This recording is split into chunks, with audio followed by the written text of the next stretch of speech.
নমস্কাৰ বন্ধুসকল মোৰ এটা নতুন ভিডিঅ'লৈ আপোনালোকক আকৌ এবাৰ স্বাগতম জনাইছো হয় মই বৰ্তমান দিল্লীত উপস্থিত আছো আৰু দিল্লীৰ কেবাটাও ঐতিহাসিক ঠাইত গৈ মই আপোনালোকক ভিডিঅ'ৰ মাধ্যমেৰে ভিডিঅ' দেখাবলৈ যত্ন কৰিছো তাৰে ভিতৰত আজি এটা অন্যতম ঠাইত মই আহিছো যিটো ঠাইৰ কথা ভাৰতৰ সকলো মানুহে জানে বা দেশৰ বিদেশৰ সকলো পৰ্যটকৰ আকৰ্ষণীয় কেন্দ্ৰবিন্দু হৈ আজিও আছে হয় মই দিল্লীত উপস্থিত হৈ আজি দিল্লীৰ লাল কিল্লাৰ বিষয়ে আপোনালোকক দেখাবলৈ যত্ন কৰিম লাল কিল্লাৰ বিষয়ে ভাৰতৰ সকলো নাগৰিকে জানে বা আমি আগতে সৰু কালত এই লাল কিল্লাৰ বিষয়ে পঢ়িছিলো বা টিভিৰ মাধ্যমেৰে আমি দেখা পাইছো আৰু এই লাল কিল্লাতে প্ৰধানমন্ত্ৰীয়ে ভাষণ দিয়া আমি সচৰাচৰ দেখা পাওঁ এই লাল কিল্লাৰ বিষয়ে আমি সকলোৱে জানিলো আজি লাল কিল্লাৰ ভিতৰচোৱাত কিনো আছে সেই বস্তুবোৰ আমি আজি জানিবলৈ যত্ন কৰিম বা এই লাল কিল্লা কেতিয়া বনাইছিলে কোনে বনাইছিলে এই লাল কিল্লাত ব্যৱহাৰ হোৱা পাথৰসমূহ ক'ৰ পৰা আনিছিলে কি পাথৰ হয় বা এই লাল কিল্লাত কেইখন দৰজা আছে কিহৰ কাৰণে বনাইছিলে এই লাল কিল্লাটো কিয় আজি দেশৰ বিদেশৰ পৰ্যটকৰ আকৰ্ষণীয় কেন্দ্ৰবিন্দু হৈ আছে এই লাল কিল্লাটো সেইবোৰে আজি আমি জানিবলৈ যত্ন কৰিম এই ভিডিঅ'টোত চাই থাকক মোৰ ভিডিঅ'টো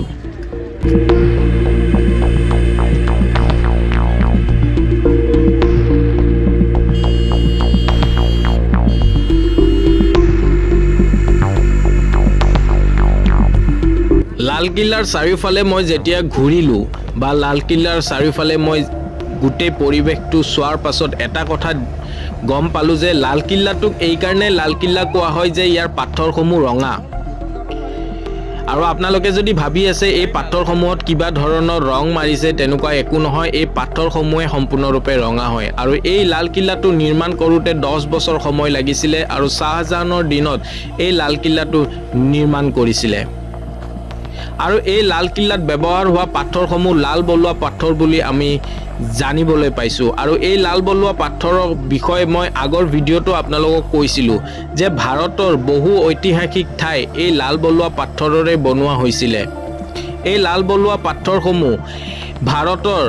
বিখ্যাত পাথৰ বুলি আমি জানিবলৈ পাওঁ বা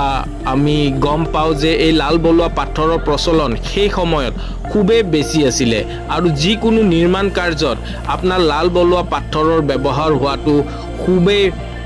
দেখা যোৱা আমি দেখিবলৈ পাইছো কাৰণ ইয়াৰ আগতো মই যিবিলাক ভিডিঅ' মই আপোনালোকক দেখুৱাইছিলো তাতেও আপোনাৰ বহু পৰিমাণে লাল বলুৱা পাথৰৰ ব্যৱহাৰ হৈছিলে আজি যেতিয়া মই লাল কিল্লাত আহিলো লাল কিল্লাত আহিও মই দেখিলো যে ইয়াতো সেই সম্পূৰ্ণৰূপে লাল বলুৱা পাথৰেৰে এই লাল কিল্লাটো নিৰ্মাণ কৰা হৈছে লাল বলুৱা পাথৰটো ৰজা মহাৰাজাৰ দিনত মানে মই সেই সময়ৰ কথা কৈ আছো মোগলৰ সেই সময়ত লাল বলুৱা পাথৰৰ প্ৰয়োগ খুবেই বেছি পৰিমাণে হৈছিলে আৰু জানিবলৈ পাইছো যে এই লাল বলুৱা পাথৰটো ভাৰততে পোৱা গৈছিলে আৰু যাৰ বিনিময়ত সকলো মানুহে নিজৰ নিৰ্মাণ কাৰ্যত এই লাল বলুৱা পাথৰৰ প্ৰয়োগটো যথেষ্ট পৰিমাণে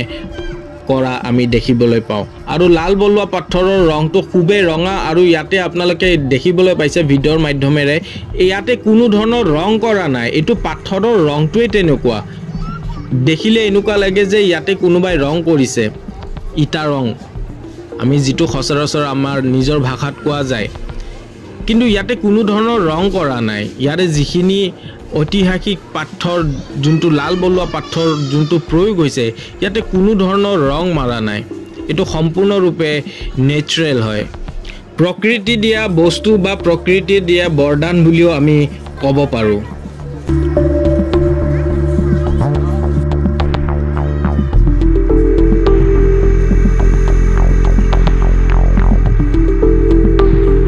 মোগলৰ সময়ত এই লাল কিল্লাটো নিৰ্মাণ কৰা হৈছিলে আৰু ইমান ধুনীয়াকৈ এই লাল কিল্লাক নিৰ্মাণ কৰা হৈছে বাহিৰৰ পৰা যিমান ধুনীয়া দেখি ভিতৰৰ পৰাও সিমানেই ধুনীয়া দেখি এই লাল কিল্লাৰ ভিতৰতে এটা বৃহৎ বজাৰ আমি দেখিবলৈ পাওঁ আপোনালোকে যদি লাল কিল্লালৈ কেতিয়াবালে আহে বাহিৰে বাহিৰে আপোনালোকে গুচি নাযাব কাৰণ ভিতৰত এখন বজাৰ আছে আৰু এই বজাৰতে আপোনাৰ দৈনন্দিন জীৱনত ব্যৱহাৰ হোৱা সকলো সামগ্ৰী ইয়াতে পোৱা যায় মই খাদ্যৰ কথা কোৱা নাই খাদ্যৰ বাহিৰেও কিছুমান আমাৰ সদায় ব্যৱহাৰ হোৱা কিছুমান বস্তু আছে যিবিলাক বস্তু ইয়াতে আপোনালোকে পাব বা আপোনালোকে কিনিবও পাৰে আৰু নিকিনেলেও ইয়াতে আহি চাব পাৰে কিন্তু ইমান ধুনীয়াকৈ এই বজাৰখন পৰিপাটিকৈ ৰখা গৈছে চাই আপোনালোকে খুবেই ভাল পাব আৰু তাতোকৈ ডাঙৰ কথা লালকিল্লাৰ ভিতৰত এনেকুৱা এখন বজাৰ পাম বুলি মই তাহানিও আশা কৰা নাছিলোঁ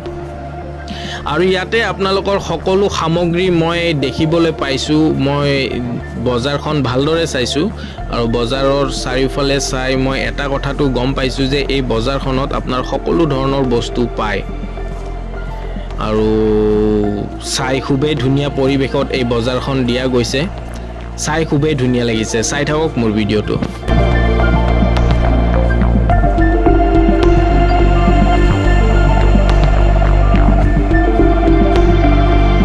লালকিল্লাৰ চাৰিওফালে মই ঘূৰি মই দেখা পালো যে লালকিল্লাত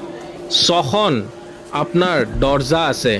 এই 6খন দৰ্জাৰ প্ৰত্যেকৰে একোটা নাম আছে দিল্লী দৰৱাজা আকবৰ দৰৱাজা বৰখি দৰৱাজা নোবেল দৰৱাজা হুমায়ু দৰৱাজা আৰু লাহোৰ দৰৱাজা এই 6খন দৰ্জাৰে একোটা নাম আছে আৰু এই দৰ্জাকেইখন সাগে শত্ৰুপক্ষৰ পৰা বাচিবলৈ এই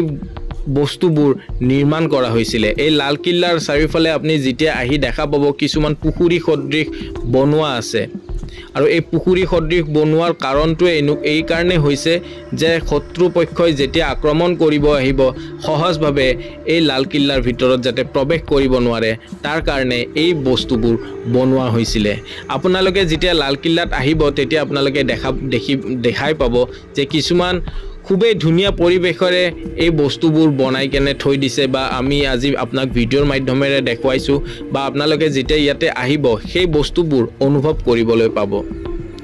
সেই পুখুৰী সদৃশ যেতিয়া আপুনি লালকিল্লাত প্ৰৱেশ কৰাৰ আগতে যিখিনি পুখুৰী সদৃশ বনোৱা হৈছে সেই সকলো বস্তু আপোনালোকে ইয়াতে আহিলে দেখা পাব এই লালকিল্লাৰ ভিতৰত কিছুমান ব্ৰিটিছৰো ৰুম মানে ঘৰ আমি দেখিবলৈ পাওঁ কাৰণ মুগলৰ হাতৰ পৰা যেতিয়া ব্ৰিটিছৰ হাতত আহিছিল শাসনভাৰ তেতিয়া ব্ৰিটিছৰ কিছু সৈনিকো ইয়াতে আছিলে আমি জানিবলৈ পাইছো আৰু ইয়াতে আপোনালোকে আহিলে দেখিবলৈ বহুত বস্তু পাব আৰু আপোনালোকে অনুভৱো বহুত কৰিব পাৰিব কাৰণ এই ঠাইটো এটা ঐতিহাসিক ঠাই আপোনালোকে যেতিয়া আহিব তেতিয়াহে এই ঠাইখনিৰ মহত্ব বুজি পাব যিয়ে নহওক মোৰ ভিডিঅ'টো চাই আপোনালোকক কেনেকুৱা লাগিল মোক এবাৰ জনাব আৰু যদি মোৰ ভিডিঅ'টো চাই আপোনালোকক ভাল লাগিছে তেনেলে লাইক শ্বেয়াৰ আৰু কমেন্ট কৰিব লগতে সাবস্ক্ৰাইব কৰিব নাপাহৰিব এটা সাবস্ক্ৰাইবে মোৰ মনোবল বৃদ্ধি কৰিব আৰু এটা নতুন ঠাইত গৈ নতুন ভিডিঅ' আনাত মোক সহায় কৰিব এই ভিডিঅ'টো মই ইয়াতে সমাপ্ত কৰিবলৈ উলাইছো আৰু মই লগ পাম এটা নতুন ভিডিঅ'ত আপোনালোকক এটা নতুন ঠাইত গৈ আৰু এটা নতুন ভিডিঅ' আপোনালোকক দেখাবলৈ যত্ন কৰিম এতিয়ালৈ এৰিছো ধন্যবাদ